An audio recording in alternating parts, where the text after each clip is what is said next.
Kasaragod സ്വദേശിനിയും social മീഡിയയിലെ പ്രശസ്ത content ക്രിയേറ്ററുമായ ചിന്നുപാപ്പുവിൻ്റെ ആത്മഹത്യയുടെ ഞെട്ടൽ മാറും മുമ്പേ ചിന്നുപാപ്പുവിൻ്റെ ആൺസുഹൃത്തായ സന്ദേശിനെയും ജീവനൊടുക്കിയ നിലയിൽ കണ്ടെത്തി.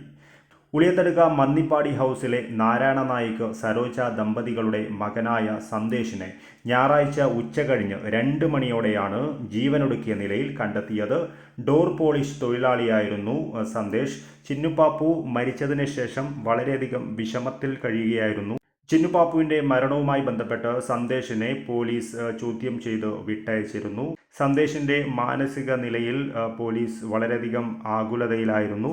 ഇതേ തുടർന്ന് വീട്ടുകാരോടൊപ്പമായിരുന്നു പോലീസ് സന്ദേശിനെ വിട്ടയച്ചത്. നേരത്തെ വിവാഹിതയായിരുന്ന ചിന്നുപാപ്പു ആ വിവാഹമോചനത്തിന് ശേഷം ഈ സന്ദേശുമായി ഒരുമിച്ചായിരുന്നു ഈ ആസാദ് നഗറിലെ വാടക വീട്ടിൽ താമസിച്ച് വന്നിരുന്നത്. അവിടെ വെച്ചാണ് ചിന്നുപാപ്പു ജീവനൊടുക്കിയത്. സന്ദേശ് നിരന്തരം ഫോൺ വിളിച്ചിട്ടും ഫോൺ എടുക്കാത്തതിനെ തുടർന്ന് സുഹൃത്തുമായി എത്തി വാടക വീട്ടിൽ നോക്കിയപ്പോഴാണ് ചിന്നുപാപ്പുവിനെ മരിച്ച നിലയിൽ കണ്ടെത്തിയത്.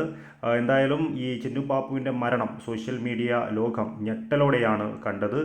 അതിനുശേഷം ഇപ്പോൾ ചിന്നുപാപ്പുവിൻ്റെ ആൺസുഹൃത്തിനെ കൂടി മരിച്ച നിലയിൽ കണ്ടത്, അല്ലെങ്കിൽ ആത്മഹത്യ ചെയ്ത നിലയിൽ കണ്ടത് ഏവരെയും ഒരുപോലെ ഞെട്ടിച്ചിരിക്കുകയാണ്. എന്തായാലും സംഭവത്തിൽ പോലീസ് സന്ദേശിൻ്റെ വീട്ടിലെത്തുകയും ഇൻക്വസ്റ്റ് നടപടികളടക്കം പൂർത്തിയാക്കുകയും പോസ്റ്റ്മോർട്ടത്തിനായി മൃതദേഹം കാസർഗോഡ് ജനറൽ ആശുപത്രിയിലേക്കും മാറ്റിയിട്ടുണ്ട്.